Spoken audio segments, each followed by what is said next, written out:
J'ai acheté pour vraiment pas très cher ce slot Neo Geo MVS de SNK. Pas très cher parce qu'au démarrage, il nous accueille avec un sobre message Erreur Z80. Il y a eu plusieurs déclinaisons de slot MVS avec un ou plusieurs ports cartouches. J'en ai ici 3 de différentes époques dont l'électronique est plus ou moins intégrée. Celui qui nous intéresse aujourd'hui, c'est celui du milieu. La Neo Geo, c'est ce son bien particulier. C'est tirer sur tout ce qui bouge, même sur des dinosaures, se taper dessus entre amis, se découper en rondelles entre amis, se faire couper les cheveux, et toujours avec le sourire. On va commencer par enlever la ROM system et la remplacer par une version alternative, un Unibios, qui permet de faire sauter les vérifications au démarrage du slot. Et on observe alors que le jeu démarre correctement, mais qu'il n'y a pas de son. Si on réactive les tests au démarrage, on voit bien une erreur liée à la section Z80. On va commencer par faire les tests de base sur la santé du Z80 pour voir s'il y a un problème évident. On va donc vérifier l'alimentation, l'horloge et le signal de reset. Le Z80 sur cette carte est un modèle monté sur face. Il est donc plutôt compact et sonder les différentes broches demande pas mal de précision. L'alimentation est correcte, le signal de reset n'est pas bloqué actif et on observe une horloge à 4 MHz très correcte. On va essayer d'utiliser un outil de diagnostic, le Neo Diagnostic BIOS. Il est composé de 2 éléments. Le premier est un autre BIOS alternatif qui va tester les composants qui gravitent autour du processeur principal, le Motorola 68000. Le second, qui nous intéresse, est un BIOS de section audio. Il est placé dans la cartouche de jeu et son code est exécuté par le Z80. Remplacer le BIOS principal est assez simple, on l'a déjà fait. Pour la section audio, il va falloir remplacer une puce sur une cartouche de jeu, au risque de l'endommager. Il se trouve que j'ai acheté pour vraiment pas très cher une cartouche bricolée d'un jeu vraiment pas terrible que je dédie à cette utilisation. On démonte cette bonne grosse cartouche MVS de puzzle de pont. C'est clairement écrit sur l'étiquette. Il n'y a que 4 vis à enlever, puis la cartouche s'ouvre. La cartouche est constituée de 2 cartes. Celle qui nous intéresse, et qui est connectée à la section audio, et celle du bas.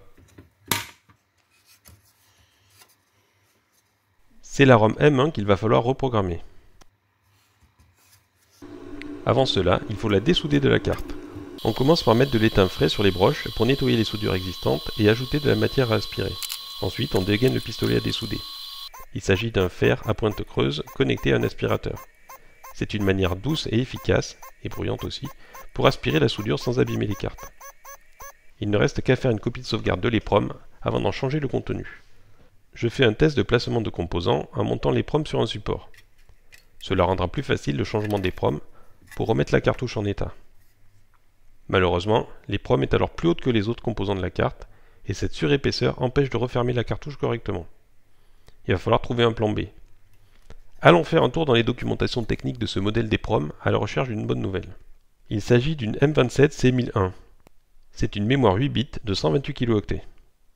Si on la compare avec le modèle M27C2001, une mémoire 8 bits de 256 kg, on observe que le brochage est identique à l'exception d'une seule broche, la broche 17 du bus d'adresse. Cette broche permet de déterminer si on accède à la première moitié de la ROM ou à la seconde. Si la puce d'origine contient la ROM nécessaire à faire tourner le jeu, on peut donc la substituer par une ROM de capacité double en intégrant la ROM du jeu dans la première moitié et la ROM de diagnostic dans la seconde. Avec un interrupteur sur la ligne 17 du bus d'adresse, on peut alors basculer facilement du mode jeu au mode diagnostic sans avoir à remplacer l'EPROM sur la carte du jeu. Le facteur vient de m'apporter une EPROM M27C2001. Les choses sérieuses commencent. Avec une commande DOS à l'ancienne, je crée une image de l'EPROM dans laquelle je concatène la ROM de diagnostic et la ROM du jeu. Il ne reste qu'à remettre l'EPROM dans le programmeur, à charger l'image que je viens de générer et à programmer l'EPROM. Oui, c'est assez long, on va accélérer. Voilà qui est fait. Maintenant, il suffit de remplacer l'ancienne EPROM par la nouvelle. Mais avant cela, on va soulever la broche 17 du bus d'adresse pour qu'elle ne soit pas connectée à la carte. C'est assez simple, il suffit de ne pas se tromper de broche, de la plier vers le haut délicatement pour ne pas la casser. Ensuite, on peut mettre l'EPROM en place sur la carte avec sa broche en l'air. On peut alors s'attaquer à la soudure en commençant par les broches opposées pour que la puce reste bien plaquée à la carte.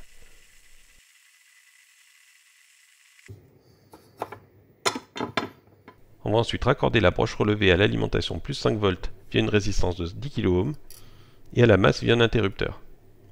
Quand l'interrupteur sera ouvert, la broche sera au niveau 5 volts et quand il sera fermé, la broche sera mise à la masse. C'est pas bien gros tout ça.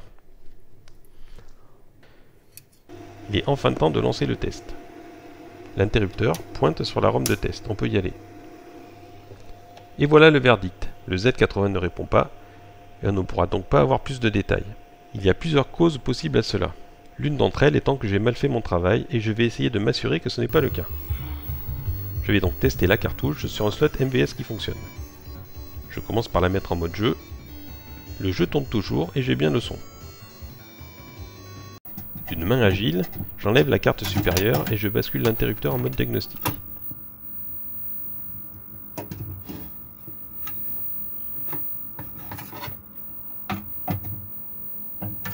Je replace la carte supérieure.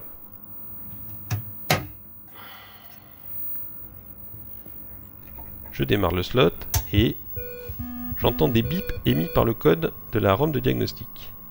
J'en conclus que la carte fonctionne. Il est temps de prendre l'aspect du processeur Z80 et de sonder toutes les broches à la recherche d'un signal douteux. Après pas mal de tests, je finis par tomber sur ce signal. Il semble qu'un composant sur le bus tente de relever la tension, mais qu'un autre la tire vers la masse. Il s'agit de la broche correspondant à la ligne 6 du bus de données. Il faut à présent analyser la carte et tenter d'identifier les différents composants reliés par ce bus de données. Je commence par prendre une photo de la carte, puis je recherche les références de tous les composants aux alentours sur le wiki NeoGeoDev et je note leur rôle par-dessus la photo. On trouve finalement les composants suivants, qui sont de potentiels fautifs pour perturber le fonctionnement de la ligne de bus de données. Le SPU Yamaha, qui produit les sons sous le contrôle du Z80, l'EEPROM, qui contient la partie firmware lue par le Z80, la SRAM, qui constitue la mémoire vive du Z80, le contrôleur mémoire, qui mappe les différentes adresses vers les différents composants du bus. Pour le coup, il discute uniquement sur le bus d'adresse du 68000. Et le pont entre le processeur 68000 et le Z80, le Neo C1. Tous deux communiquent au travers d'un tampon de 8 bits qui met en relation le bus de données du 68000 avec celui du Z80. Le Z80 est censé partager son bus de données avec l'EEPROM. On va le vérifier. On passe par l'aspect de l'EEPROM pour trouver sa broche D6. On la sonde à l'oscilloscope et on observe la même forme de signal que sur le Z80. On est bien sur le même bus. La SRAM, juste en dessous, devrait également partager le bus. Et c'est bien le cas. Je vais dessouder la SRAM, la tester et voir si le comportement de la ligne de bus change. Les pistes sont très fragiles. Étant donné le grand nombre de pattes sur cette puce, je finis le dessoudage au pistolet à air chaud. Je place la SRAM dans le programmateur pour la tester, je lance le test. La SRAM semble valide. Je réserve le même sort à l'EEPROM. Comme la SRAM, elle ne veut pas sortir et je dois finir le travail à l'air chaud. Je place l'EEPROM dans le programmateur. Je lis son contenu. Et les chaînes de caractères qui apparaissent m'indiquent que je n'ai pas un bit bloqué à 0. La broche 6 semble donc bien se comporter. Avant de poursuivre les investigations, je fais un peu de nettoyage et j'entreprends de souder des supports pour la SRAM et l'EEPROM. Le SPU Yamaha est également un candidat potentiel. Étant donné qu'il n'écrit pas sur le bus et que je n'ai pas de support adapté à son brochage, je décide à l'unanimité que je ne vais pas m'embêter à le dessouder. Le prochain candidat est donc le Neo C1 avec ses 100 toutes petites pattes. Pour y accéder, je vais utiliser un agrandisseur. Pour cela, je dois enlever le support de cartouche de la carte. En vrai, il tient bien mieux que ça.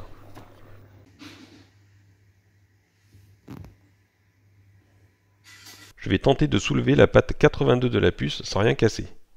Puis de près, ce n'est vraiment pas propre.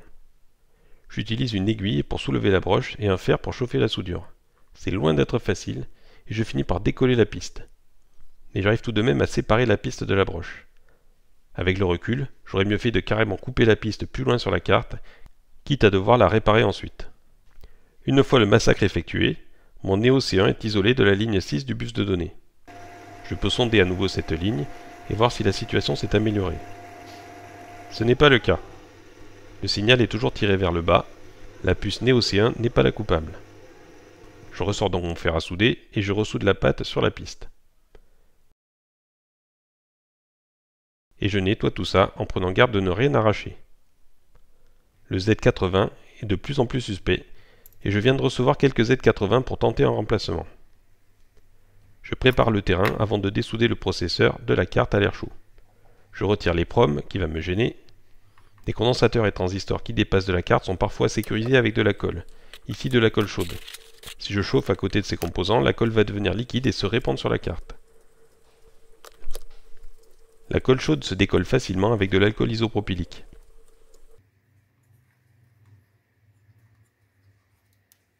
Il me reste à protéger les environs immédiats du processeur avec du ruban Kapton. Le but est d'isoler thermiquement les autres composants, tout en les fixant sur la carte pour qu'ils ne se déplacent pas sous le flux d'air chaud.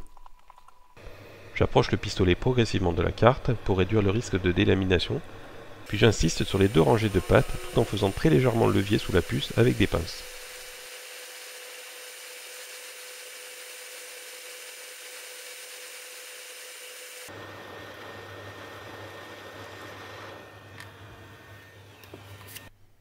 Pour placer une puce montée surface, il faut que la surface soit très plate.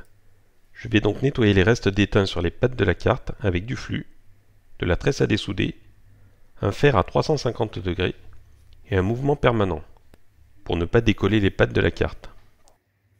À cette température, le flux a tendance à caraméliser, c'est un régal à nettoyer. Pour placer la nouvelle puce, je la mets précisément en place et je soude un coin. Puis j'ajuste parfaitement les pattes sur les pads et je soude le coin opposé.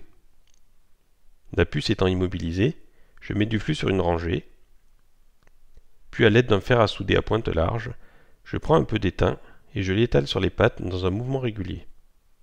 Le flux permet d'augmenter le phénomène de capillarité et permet à l'étain de se fixer précisément entre les pattes et les pads. Je supprime ensuite les ponts de soudure éventuels en jouant sur la capillarité.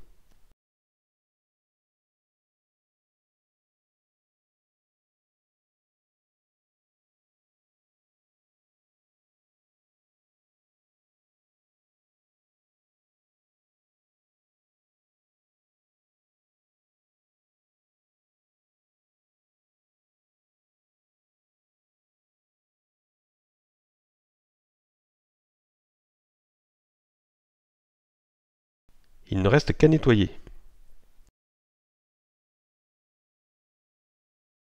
Il est temps de tout remonter et de voir ce que nous indiquent les diagnostics.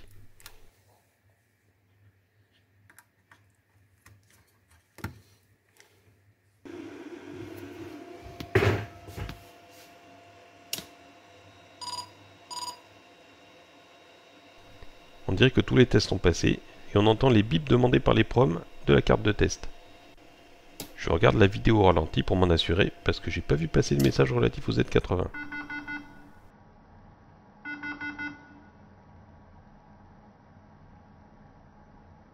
Et tout est bon. Je refais un test avec la cartouche en mode jeu et j'ai bien du son. Tant que la carte est démontée, je vais en profiter pour démonter l'accu de sauvegarde. Ces accus ont tendance à fuir avec le temps et à couler sur les cartes en mangeant les pistes. Je vais le remplacer par un LIR 2032, un accu lithium-ion, que je vais placer sur un support pour pouvoir le remplacer facilement. Je commence par ajouter de l'étain sur les soudures actuelles. J'aspire l'étain. Je déplie les pattes. Et l'accu se détache.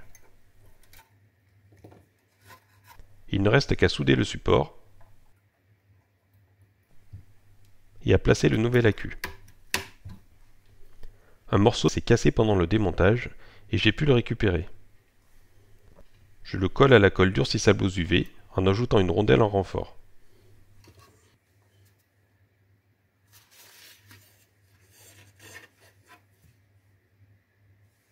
Je remets les pieds en place.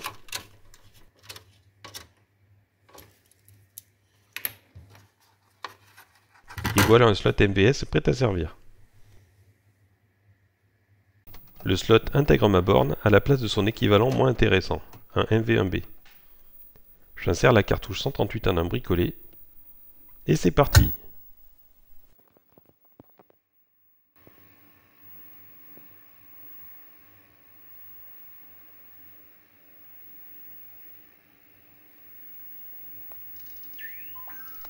Parfait, le son est toujours là.